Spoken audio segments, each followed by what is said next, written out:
My name is Tobore Mit-Ovuorie, but my bylines always be at Tobore Ovuorie. I'm an investigative journalist, a freelance investigative journalist, and I mainly work on human angle stories, developmental stories, any story that bears anything social justice.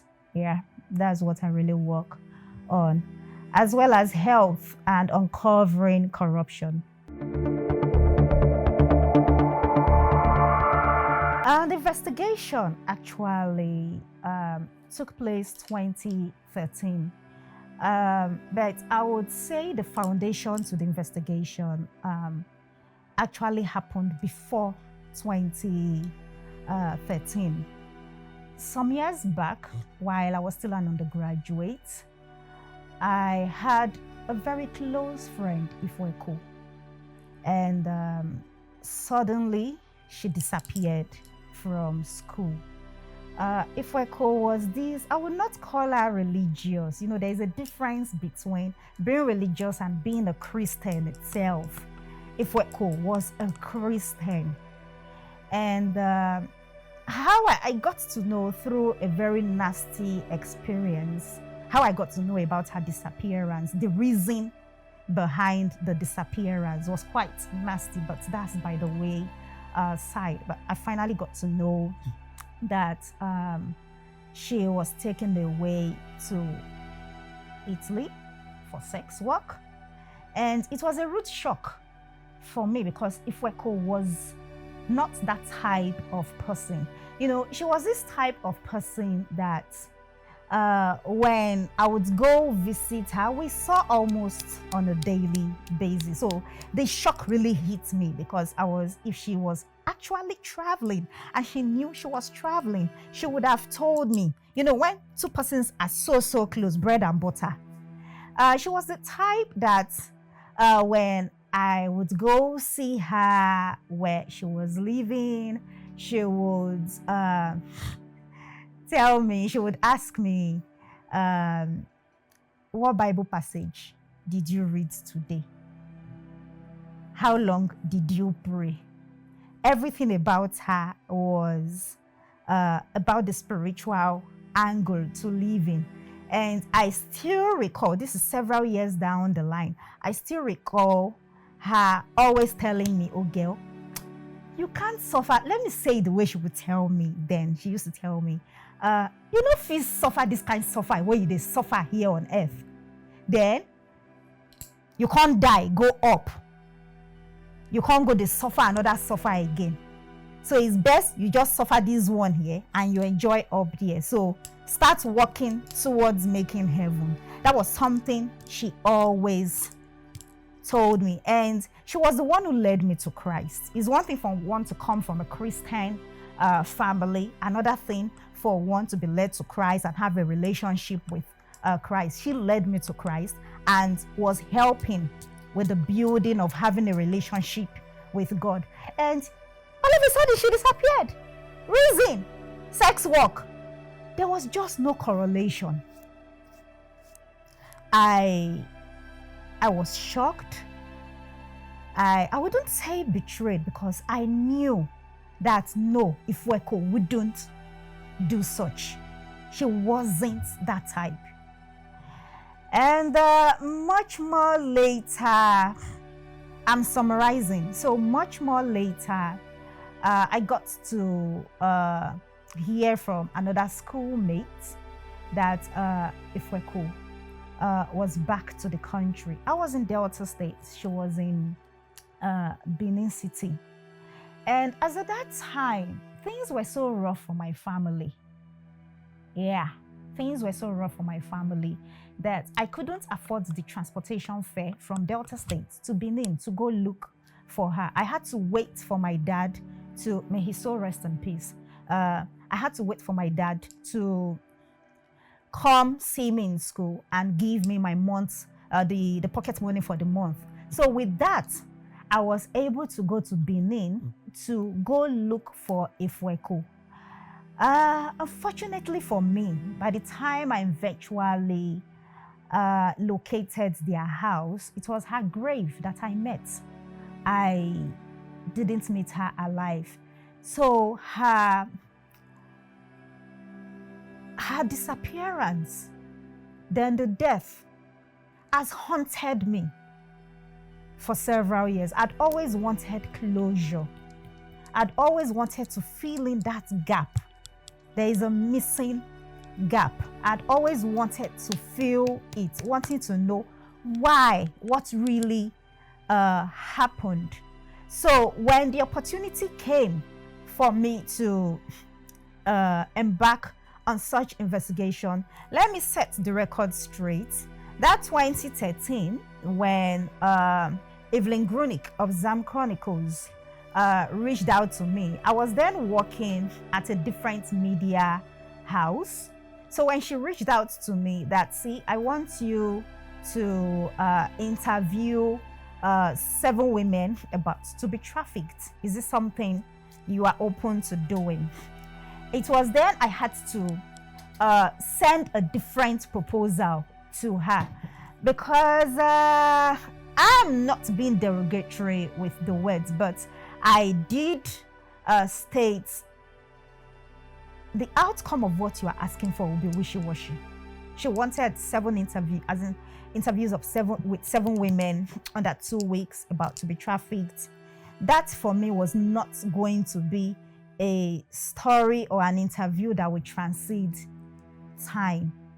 So I had to I had to pitch something else, and I had to map the story and all that and sent, and she fell in love with it. And that is how the, will I say partnership, or I would say relationship in quotes, started.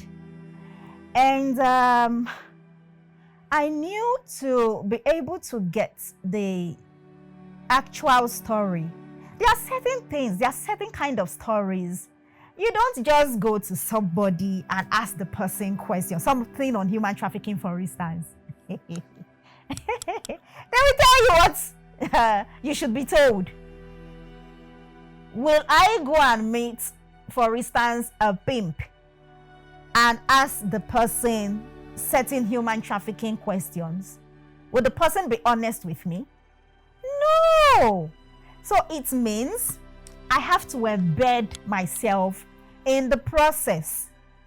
Yeah, for those who know me, who are very close to me as an individual, they would, Tobore, sex work. Rara, impossible. Impossible. Because first, my father was a clergy. I'm coming from this, I don't want to use that word religious backgrounds, because anything religious connotes something else to me, you know, hypocrisy and all that. I'm coming from this conservative background. So if at all one will embed oneself as a sex worker, wear certain kind of clothes and all that, those very close to me would be Tobore. And you know, the period of that investigation, those very close to me who ran into me several on different occasions. The investigation took place in Lagos and Abuja. That's my being on the street, though I still had to visit some other places, some other states for the investigation. Those who ran into me were Tobore, extremely short clothes, heels, as in Otuwakuoju.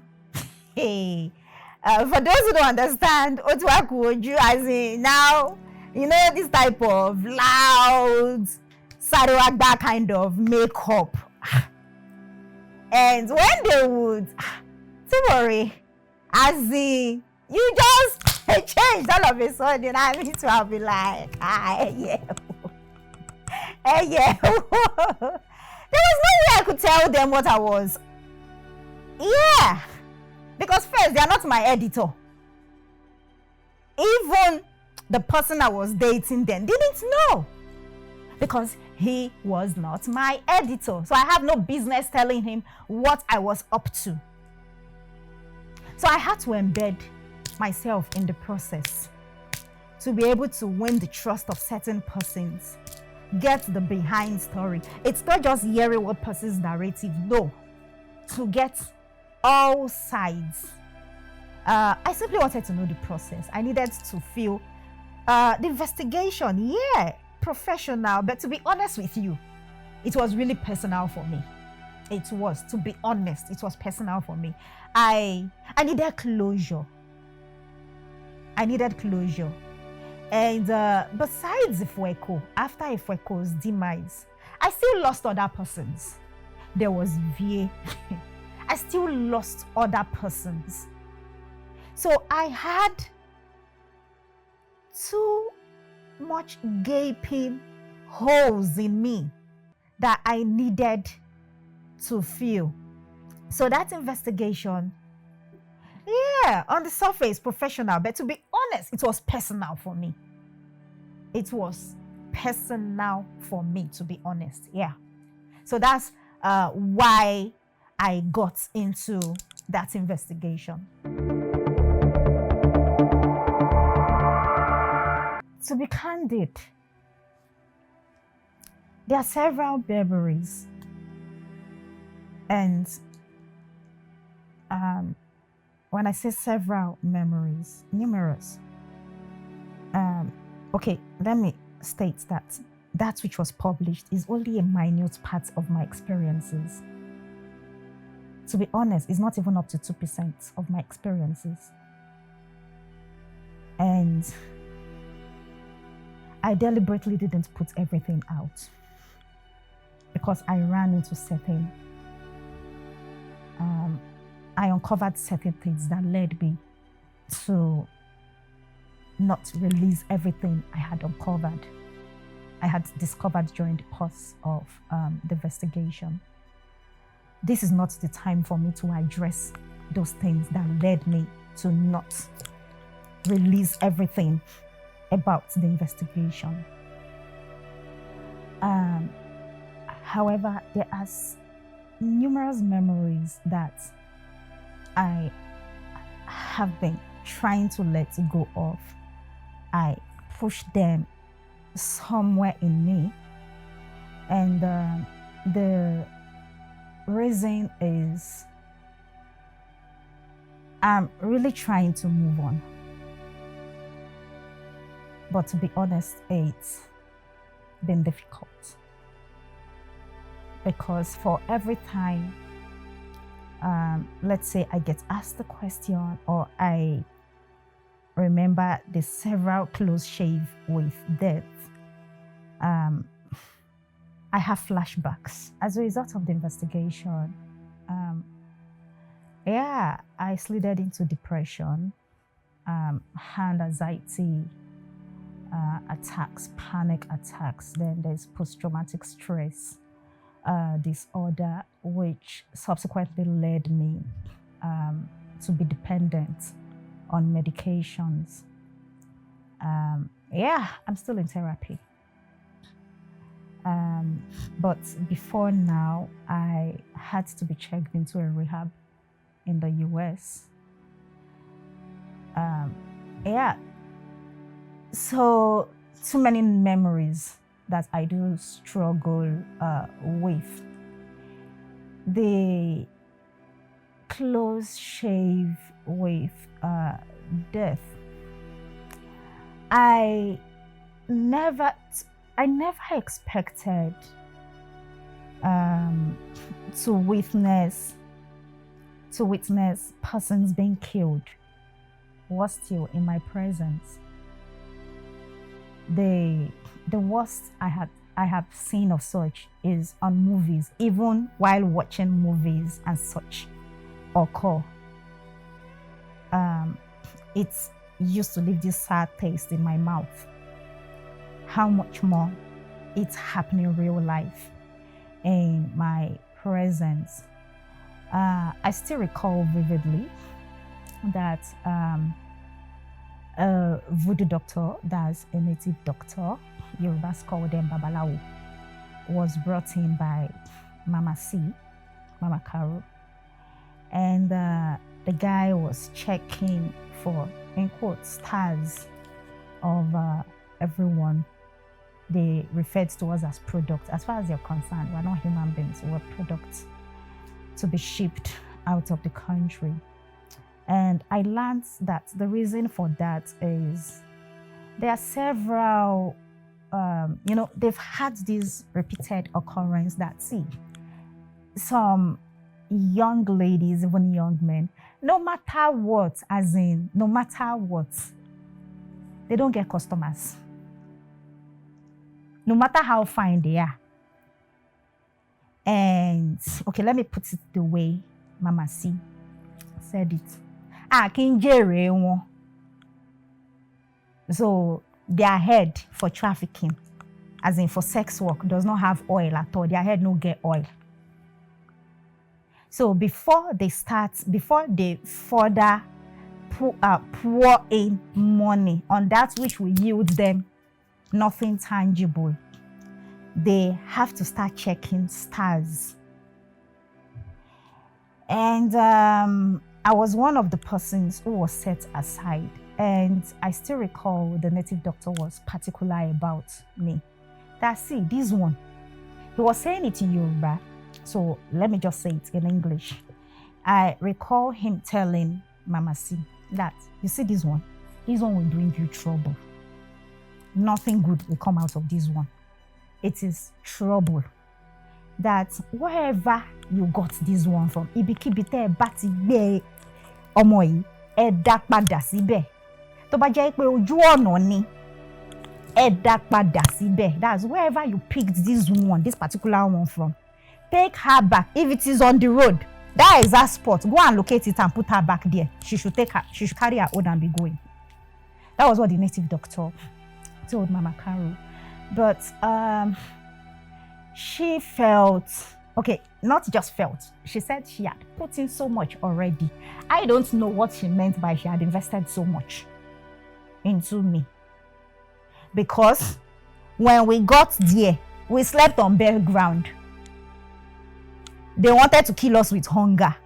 So I didn't understand the investment she was talking about then, because me, I was like, isn't it as in all of us here that are hungry, we slept on bare ground. It's been serious of her head here. So what investment is this woman talking about, that she has invested so much into us, into me? Then there were these guests, I call them guests, who came. The way they were dressed, their charisma, their looks indicates that they are wealthy people or people of affluence. So they came and they were asking Mama Caro for a particular package. And Mama Caro was saying it's not among these ones. They should please be patient. And a female amongst them then told her, but already Baba said this one is useless. Let us have her. As in you will not as in benefit anything from this one. You've been told this one is just trouble. She will just be bringing. So he said, if you cannot locate where you got her, let us have this one instead. That's if you take her, she will still cause you trouble. So let us have this one. And I was, she was pointing at me. So to be honest, I was confused. I was frightened. And Mama C was, no, you can't have this one. You can't have this one. No, not my Ogogs. Because the name I used then was Ogogo. But they called me Ogogs. That, not this one, impossible. And the native doctor did certain things. And two other persons who were not picked as having some troubles or whatsoever were the ones that were killed in front of us. Everything happened like a movie. Everything happened like a movie.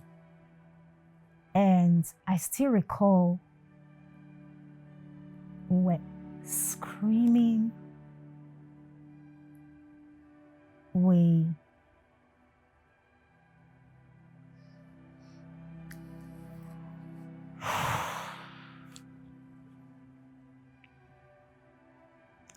were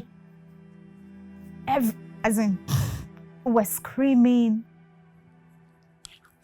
trying to run, but you know, it's a highly secured place. I'd never seen such, so I passed out. It was, you know, blood all over the place. 2 persons' heads.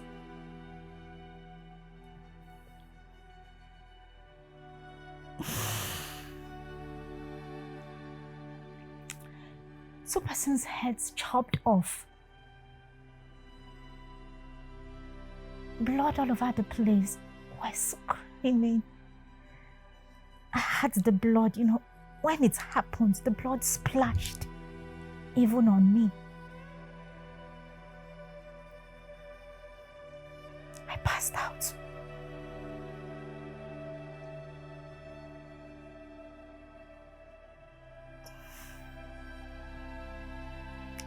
By the time I regained consciousness, I was in a room, a secluded room.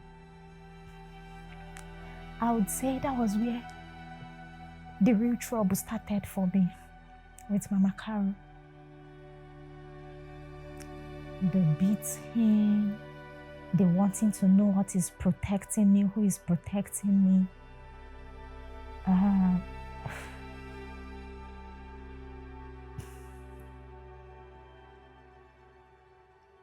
Then subsequently taking me to 3 other native doctors, even outside Lagos.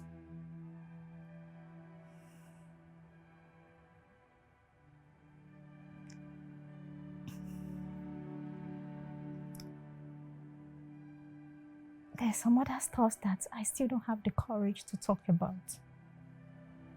That then happened to me.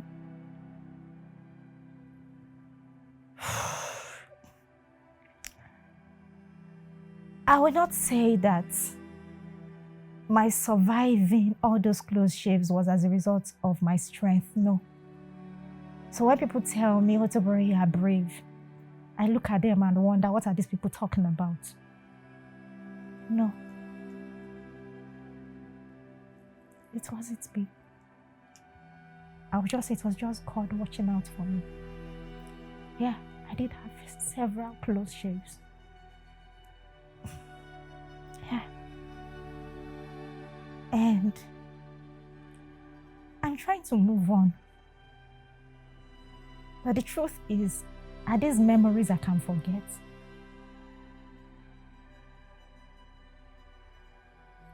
I don't think so.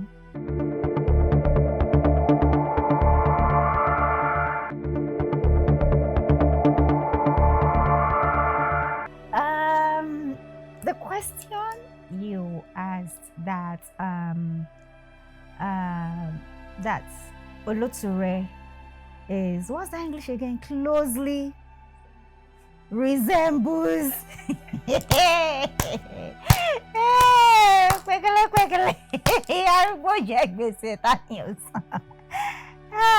Closely, what's that going to Renchi? It's a copy and paste of my work. What did you call it again? That they closely. Sorry, what's English again? No, I have heard and seen all sorts. That's why I'm asking. Closely resembles. There is one other one that the link was forwarded to me. It mirrors. Me, I no go school though. Please, what does that mean? That it mirrors.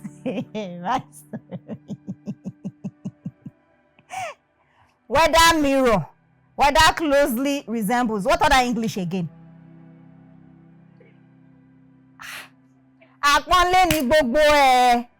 It's a copy and paste of my work. Oloture is my work. Oloture is my life story. I don't know if you are getting me. So it's not mirroring. I don't know what that English actually means. Me, I know go school. Though I have a master's degree, but I know go school. I refuse to understand that kind of English. I refuse to understand English closely resembles. Me, Tibo. Closely resembles what? Ha! Anyone who reads my story and watches that film. Someone else, a comment by somebody is, they were not even creative in the copy and paste. So I've heard all sorts, read all sorts, you know, people just sending me all sorts of link where Kenneth Gyang, the director, claims that Oloture, the final stuff they produce, is it 23rd script? So I'm like, copy and paste, as in direct, copy and paste. 23rd script. Ah, no. And again, Tobore claim script whosoever claims he wrote the script. Ah, no. The person did a huge disservice to them. Oh, yeah, call Lulegba. They should flog that person. May they beat the person well. 23rd draft. Koshenji. It's my life story, Koshenji. So let's put that at Monday. Let's put all those closely resembles, mirrors. What are the GBT other this in descriptions being given to it? It's an adaptation. Let me be fair with my use of words. If not, I would have said it is based on my life story. But let me still cut them some slack. It's an adaptation of my work and my life story. It's not a regular investigation that, oh, okay, they broke so houses. It's a case of the reporter became the story. And how many years down the line, I'm still living with the trauma. Then someone now hush puppy my stuff, and they expect me to clap for them, as in abo.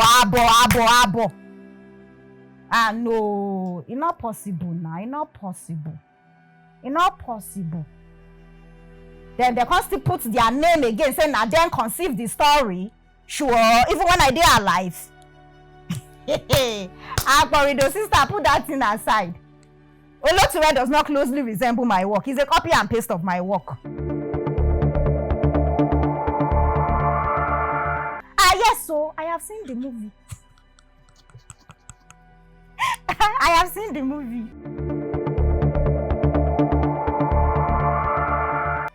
What was shown to me before they ran to Netflix, running to Netflix without even my knowledge, shaving my hair while I was asleep. Okay, let me just give you, let me give this practical stuff. Let's say this a bangle. Then I now Precious, see this bangle. What are you seeing? You see black. You don't know there's some other. Then you now subsequently later see the full stuff. You now later see the full stuff. You get me? That's exactly what happened. Wanting to obtain something through the back door. Summary. It was a hush puppy edition. So as you watch the full one online. Now me to self, I sit down, I watch the full one online. Then I was now seeing open and then credit for story. I was seeing 5 names. Different persons before now were phoning me. That old girl, this, that. So I had to go online. You see, most of the time, all this while, I work offline, except when I have to check my mails or do certain researches. I don't know if you get me. Yeah, that has been my operations. But with this experience, a whole lot has changed about me. Oh. Hey, a whole lot has changed. So I now had to go. I will not just call somebody out like that. I had to do my findings. And I was like, BTBO, claiming they conceived my own life story. Claiming they conceived my own life story. These are not mere allegations, no. I know the weight of mere allegations. So for me to live my quiet life, to dey drag somebody, may you know say, man, the person shit for church, it's here Bible clean yash.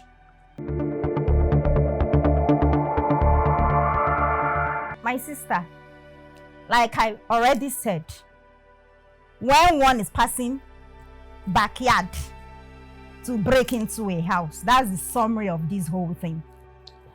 I recall it was May 29th, 2019, that the executive producer of the movie called me.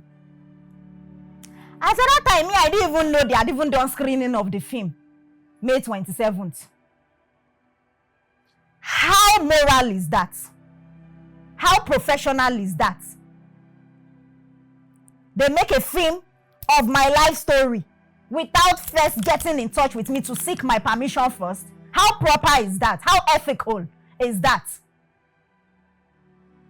How ethical is that? Kenneth Giang, as at 2016, I had contacted the same Kenneth, wanting him to direct the same story. People are not aware of this. So you understand why I'm calling them hush puppy. Then, selling human trafficking on the surface to me and giving me an interesting letter. Giving me an interesting letter, appreciating journalistic endeavors, but there is a funny term and conditions at the end of the letter. I want to believe that's the letter you're making reference to. That 5% of theatrical runs in cinemas in Nigeria will come to your foundation. How come, if they were honest and they had any shred of integrity in them, there was not going to be a theatrical cinematic display, and people were now informing me about, we are seeing something on Twitter, on social media, that is about, that's more of your story, is going to showcase on Netflix. That's how I got to know about it. How ethical is that? If I call them Anini, will I be wrong? How ethical is that? First, the film make a movie out of my life experience without getting my blessing first. Let's say, okay, let's forgive that. Unto, okay, we want to preach the gospel according to human trafficking. If it were so. Because it takes a little palm oil to stain white, and one will doubt every other thing about that piece of cloth. So you should understand why I am doubting everything about them. You should understand. Let's say, okay, that one, okay, on the basis of advocacy about human trafficking. Then you are now running to Netflix, claiming it's Netflix original. Shebi, that's the English that was used. Please, what's the meaning of Netflix original? The Netflix original. What is the ethical thing to do before running to Netflix? Is that not equivalent to giving me a dude's check? No, let's be honest with ourselves. Is that not equivalent to giving me a dude's check? So the question is, what manner of person issues a dude's check? A film that talks about exploitation itself is exploitative. These are issues. Then, now threatening me with lawyer. They don't do the assignments well. If they do due diligence, they're not going to try any of the rubbish when they try so far.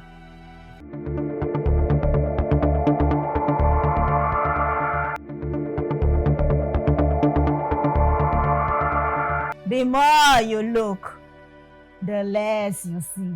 That's one of the slogans of Ogboni. That of premium times. My sister, may we put them inside cupboard. It was denied as expected. It was denied as expected, but it does not erase the fact that it's my life story. Even the Oloture, there are serious gaps in the Oloture film. Don't let me start dissecting the film now. Make I no bisect them. It could just be like, say, because of the beef where she gets for these people, now she just won't finish their film. I don't even want to start dissecting. But they are serious.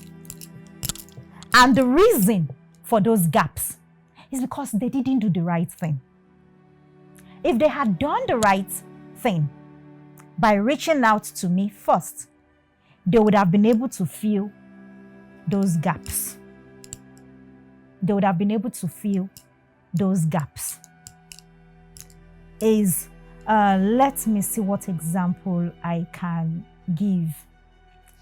Me wanting to fake being you without wanting to come close to you or even reach out to you to spend some time to understudy you. I don't know if you get me. If they had even done due diligence, they would have even noticed that I have certain habitual appearances. They don't do their homework. Nah, they don't do one. Well, that is by the wayside. Well, after the initial denial and everything, if you are following social media trends, they have, whether directly or indirectly, accepted saying adaptation of my work. Yes or no? That's the stage we are at now. That's the stage we are at now. Yeah. Whether directly or indirectly, they have finally accepted that it is an adaptation of my work. So you can imagine the inconsistencies right from since 19 till this moment. The inconsistencies.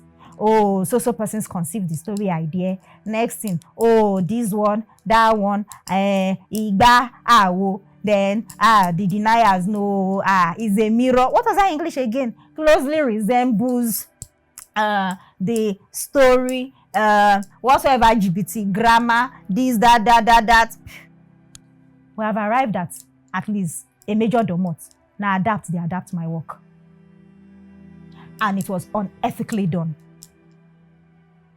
You don't put a traumatic life story of another person out there without the person's blessings and permission. It is immoral. It is unethical. It is, let me form my own English, hush puppish. Sure, you ask me whether I go seek redress in court. No, my sister, I don't do social media. No, I don't do that. Nah, I don't say, yeah, I understand social media. People, this one, we just call one money and call this other person out. And everywhere we boil, then everybody will move on to the next topic. No, I'm not that type of person. Yeah, we are on it. I don't do social media, I don't do that sariwagba stuff. No. So we are on it, yeah.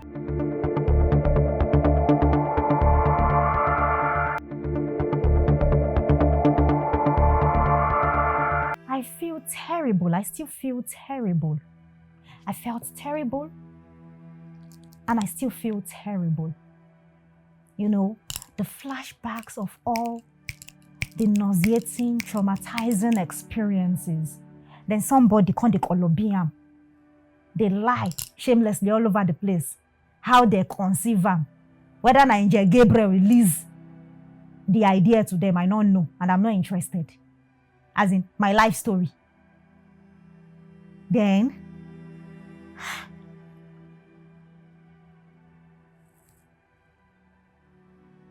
many of my family members got to know about the rape through Oloture. Yeah. As in, how I feel horrible.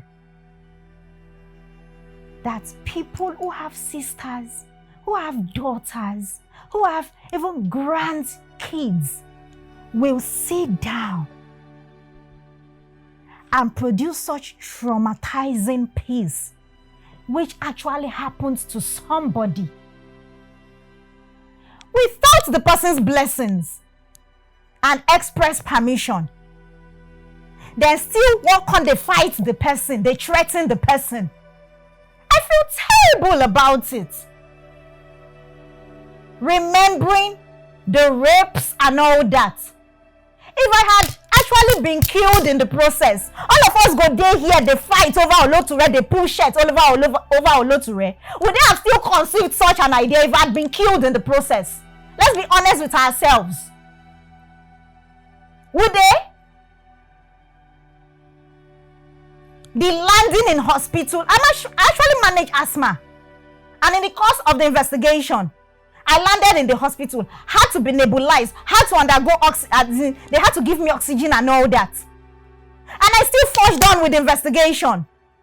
Then person go come sit down, talk saying I then conceive. Sure, correct. I feel terrible about it. And my feeling terrible about it is valid. It is valid. I feel totally violated.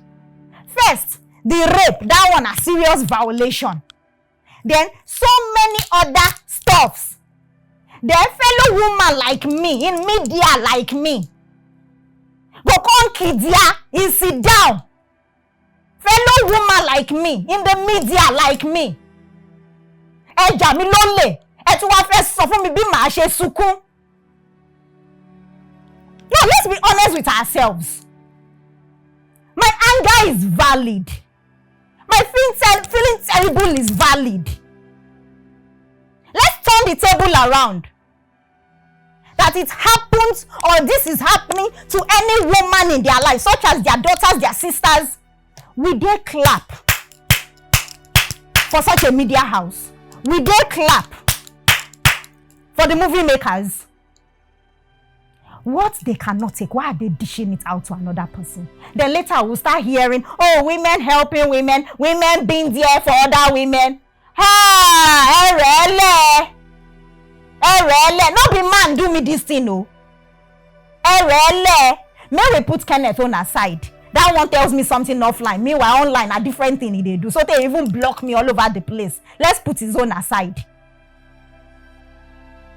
I have every reasons to feel terrible. And I actually feel terrible. A film about exploitation is actually exploiting me. They're wanting to shut me down.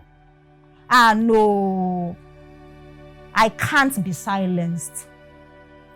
I can't be silenced. I refuse to be silenced. We can't be talking about freedom of expression. We can't be talking about freedom of the media. We can't be talking about freedom of the press. When a fellow media person, they do this kind of thing to another media person.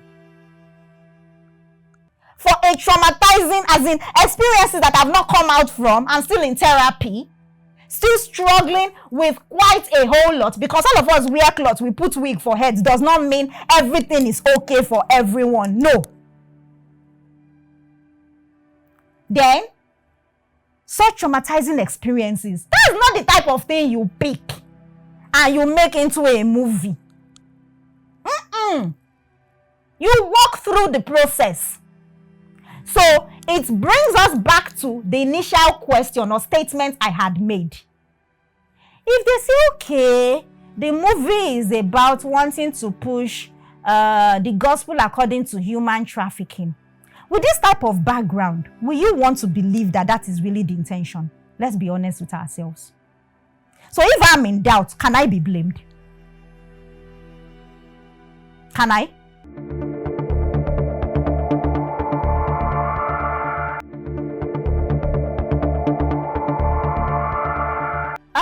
About the rape stuff, see, I'm a reporter.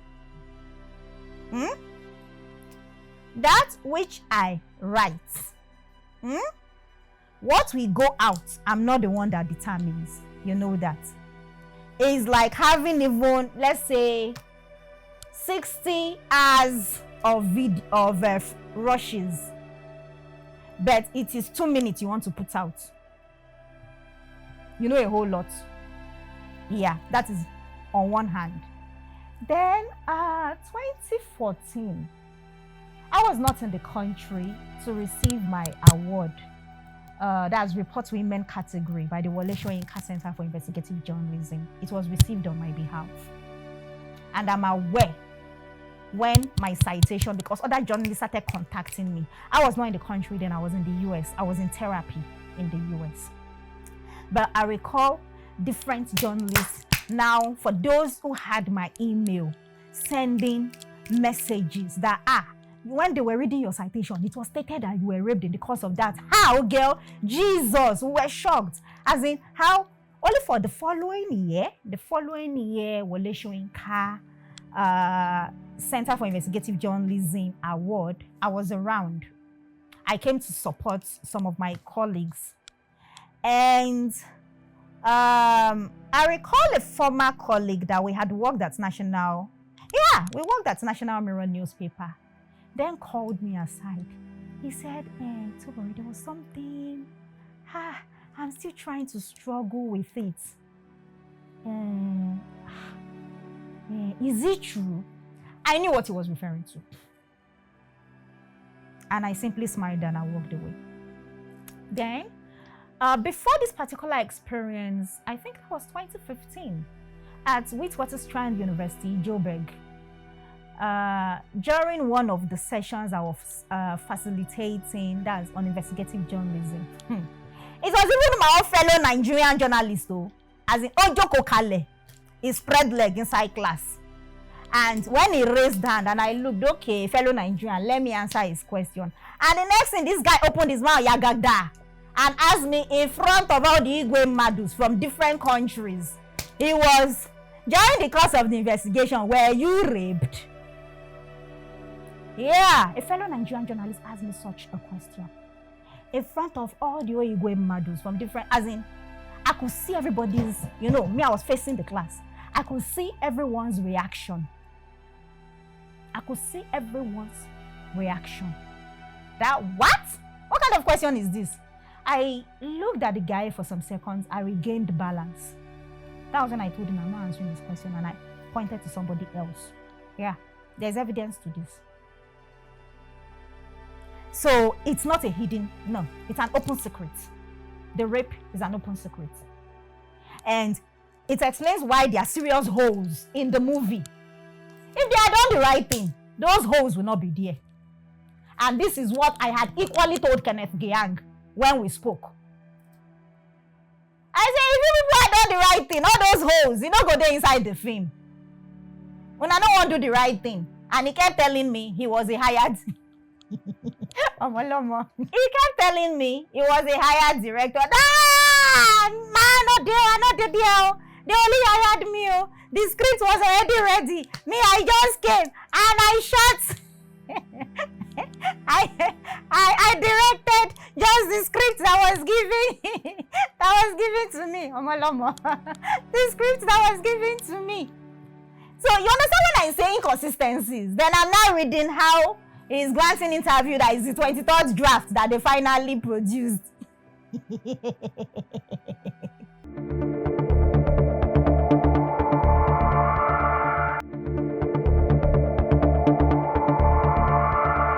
When the investigation was on, the person I was in a relationship with were to get married. Never knew about it. Like I said earlier, if you are not my editor, even if you're a fellow colleague, we can be sharing the same desk or the same cubicle. We laugh, we go home together every day. That does not mean I will tell you what I'm up to. I sabi keep suki to, I no go lie you. Forget my friendly disposition.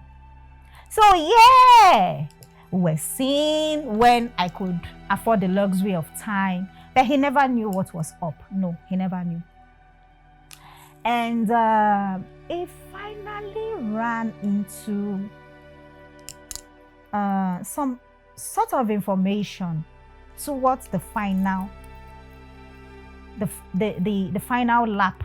That's when I had to go to Lagos to meet with Mama Carol and others. And that was when he started pleading with me not to go, not to continue the investigation. And I told him, no, I've gone too far. I can't go back. This is my work. This is the nature of my work. This is besides what puts food on my table, this is me. I didn't stumble into journalism. I chose journalism. Journalism didn't choose me. I didn't stumble into it. It's not a case of Mowa Shekiri, I could not find work. No, it wasn't that case. It isn't that case. Right from the age of 5, I made up my mind I was going to become a journalist. Those who attended Victory Grammar School Ikeja with me can attest to this. I was president of the press club from SS1 to SS3 when I had to hand over when I was leaving secondary school. Then our debating society as well. I was. So there had been a precedence.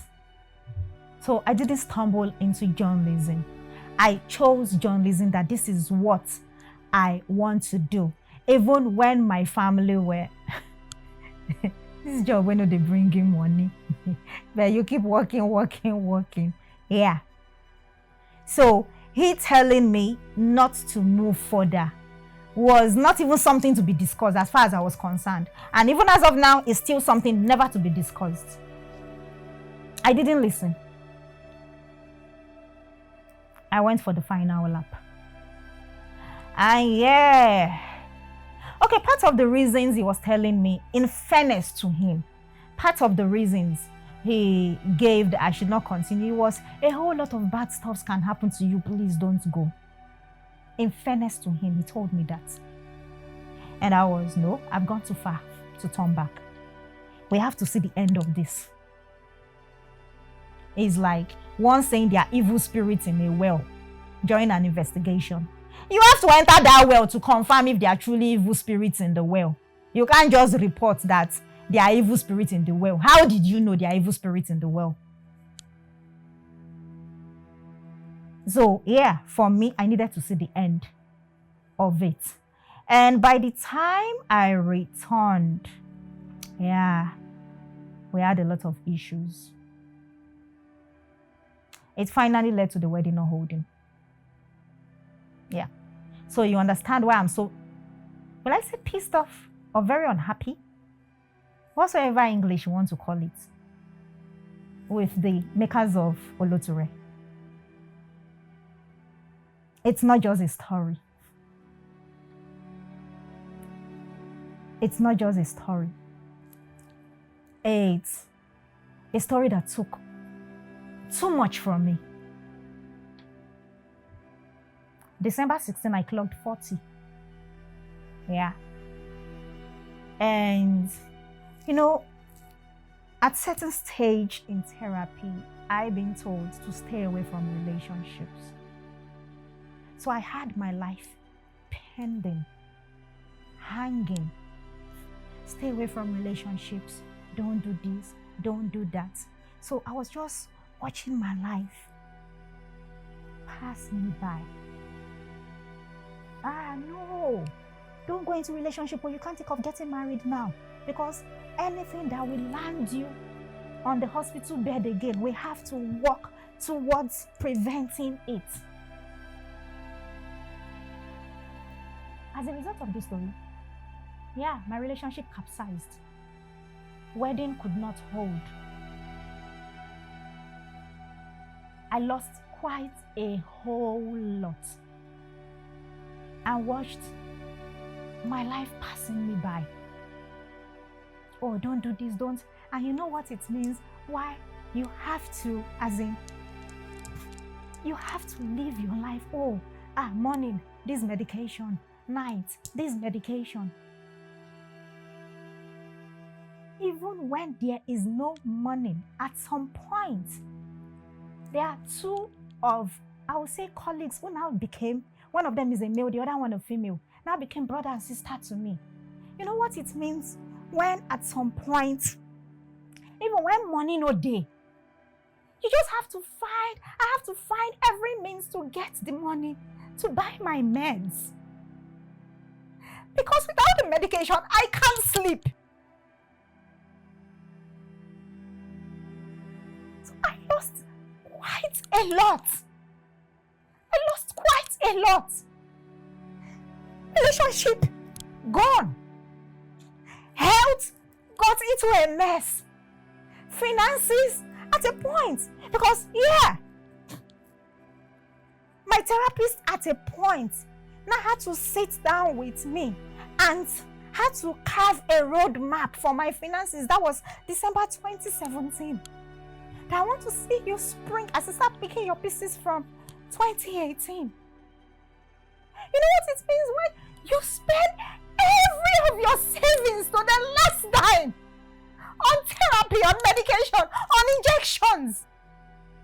Then somebody now picks your life story, makes it into a movie, lying it is their own idea, threatening you on top, when your own life has been so messed up.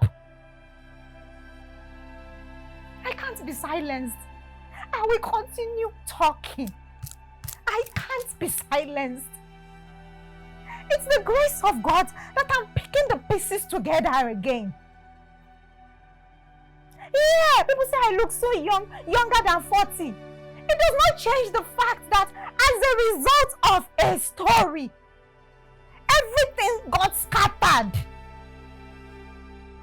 As a result of a story. You know when your younger ones are bringing kids and their kids are calling you auntie. Until my father passed on, I was a pen in quotes.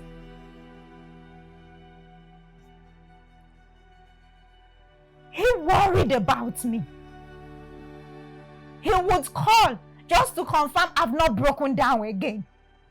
He worried. You know what it means when people now walk on eggshells, those very close to you. Walk on eggshells. And everybody's hearts are in their mouth. This one we've not heard from her.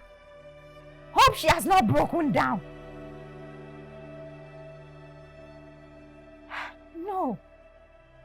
No. Then finally a fellow woman in the media like me now decides to worsen the situation for me. I feel terrible.